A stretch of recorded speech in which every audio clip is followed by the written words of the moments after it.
Hey, what's up you guys, the Curious Owl here, and today I am doing my review for the book Dangerous Creatures by Garcia and Margaret Stohl. This is the first book in a spin-off series from the Beautiful Creatures series by Garcia and Margaret Stohl. The difference between the spin-off series and the main series is that the spin-off series is focusing on two side characters from the main series. One is named Ridley de Kanye, who is the cousin to Lena de Kanye from the Beautiful Creatures series. Ridley is a siren caster. She's basically able to get people to do her bidding, basically by the power of persuasion. And then there's also the character of Wesley Lincoln, or better known as Link, who was Ethan Waite's best friend in the Beautiful Creatures series, who partway through the series becomes what is called a half incubus. He was bitten by an incubus and then therefore became half of one. He is also half mortal. And this basically follows them as they go to New York City, where Ridley has to actually send Link off to this group that she lost a bet to in order to pay off this bet. But the thing is that she's really having a hard time with it because she also has bet something else for this game that she played in a novella called Dangerous Dream. And unfortunately, it's something that she has no idea what it is. Basically, it's a house calls bet where the house can decide whether or not, she does something, and she has to do it for a full year. Like, she basically has a year to serve these people with whatever and whenever they want things done. So this book basically goes into Ridley's travels with Link into New York City and dealing with this group that basically has her life on the line, essentially, with this bet. And there's also a side story where a very familiar villain comes up who is now trying to use someone that Ridley knows to essentially sell her and Link over to him to enact revenge on them for killing this main villain, basically. So there's a lot of deception, there is a lot of mistakes made, and unfortunately for Ridley, she's caught up all in the middle of this and doesn't want any part of it. But this book really talks about a lot of the fact that she shouldn't have gotten her sticky fingers where they shouldn't have been being sticky, and it's leading her to lose things that she did not believe she was prepared to lose. So in terms of the writing style, this is very, very much the same writing style that Garcia and Margaret Stohl have implemented throughout all the other Beautiful Creatures novels. The spin-off series does not really change its writing style, which includes, unfortunately, the problem with perspectives. This is the thing I think I didn't like the most about this novel, is that the perspectives of these characters were very hard to figure out.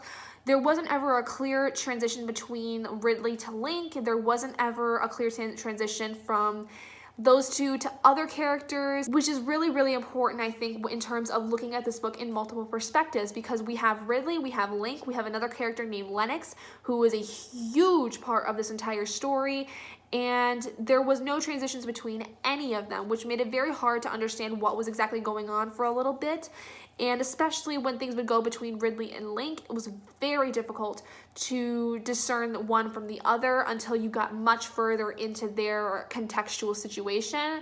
So that was one thing I really didn't like, and is not the first time I've seen that from Cami and Margaret. It's honestly been done a couple different times, but was more manageable at other points. But this book, I was not jiving with it. It was very hard to read most of the time. That being said, there were a lot of other things I really did like about this book. One of them being, I think, Ridley's character progression throughout this book, because most of the Beautiful Creatures series, the main series, focuses on Lena and Ethan.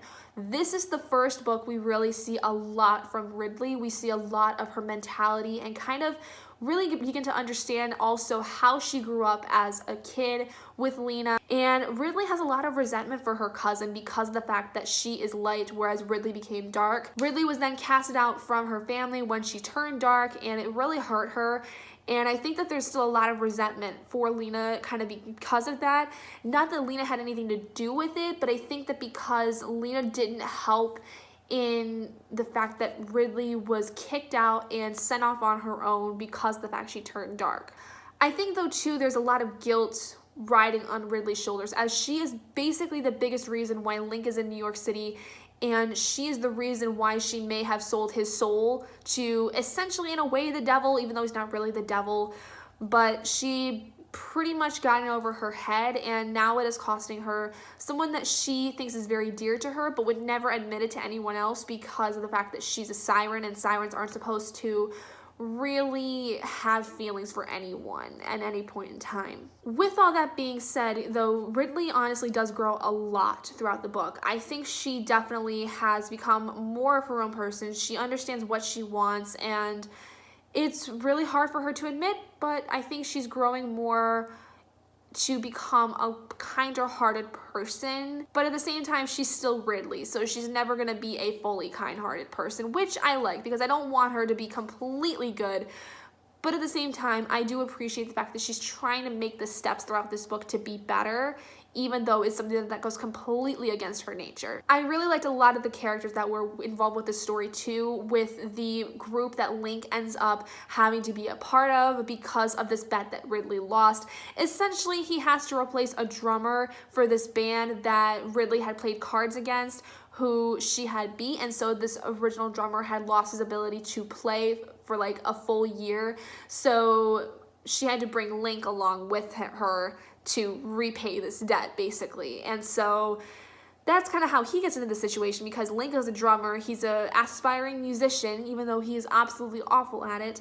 But I really like how the other characters within the story, how they reacted to him, and kind of how he just really seemed to mesh well with this group despite being so very different from all of them, considering he's half mortal.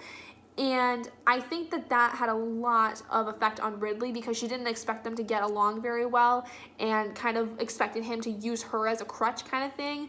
But seeing him kind of be on his own not only really established individuality for Link and, you know, kind of this empowering nature for him, but then it also kind of showed that, you know, he doesn't exactly need Ridley anymore like he used to when he was younger before he became a half incubus. It's very much that he's able to get by on his own, and Ridley is very much just somebody that's there. Throughout the book, though, you really see that these two still have a lot of things that they need to go through. There's a lot of toxicity, I think, in this relationship, and as much as I would love to say that I love the relationship between Link and Ridley, I also think that it's very toxic, and there's a lot of reasons why. Because for one, Ridley is a siren. She is able to get people to do whatever she wants, whenever she wants, and she uses that power sometimes on Link, which is not right, obviously. This is very controlling, it's very manipulative, and Link doesn't want any part of that.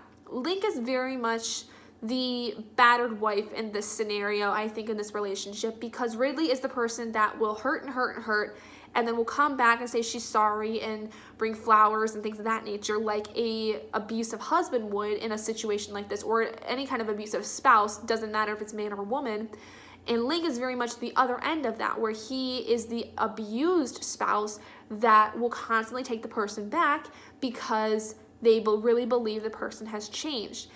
And while that is really, really detrimental and really harmful, that's very much, I think, the kind of relationship they have. And I think it's good to exploit those kinds of relationships with people like Ridley and Link, because it showcases that there is a point where things are just too much, and there needs to be a point where things kind of just break off, and it can be very difficult to do, and it is seen in this book that it's a very difficult thing for them to do, but it is something that needs to be done, can be done, and should be done. I don't want to get too much into the magic system with this because I think some of it is a little spoilery for what kind of is entailed in the background of the story, but a lot of it is very synonymous with what we've seen before in the Beautiful Creatures series, which is great. You kind of get to know a little bit more about the character Lennox and his abilities and what he's able to do, but to go into his character in particular is very spoilery because he is a huge integral part of the background plot that's going on with Ridley and Link and the reason why they are in New York City. So I can't really go into it too much without being very spoilery, so I'm not going to go into it. Overall, my thoughts on Dangerous Creatures was I think it's a very great beginning novel for this spin-off series, and I'm very excited to see how Dangerous Deception goes, but I ended up giving this book a 4 out of 5 stars because, again, it was really great. I really did like it a lot. I think it set up a lot for what to expect with the next book. But at the same time, it did not really work for me in some ways because the perspectives were really difficult to read through. and a lot of times the language was so similar for characters that it made it a little harder to understand who was who between Ridley and Link specifically. And I think that if that would have been maybe just a tone change, or if there were actual markers throughout the book letting us know who was the perspective we were looking at, that would have made things a lot easier. So anyway, those are my thoughts on Dangerous Creatures by Kami Garcia and Margaret Stohl. Let me know if you guys have read this book yourselves down in the comments below.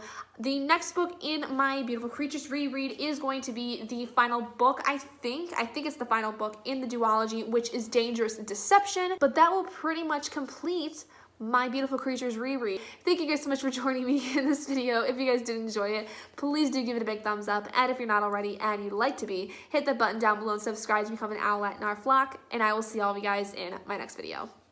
Bye guys.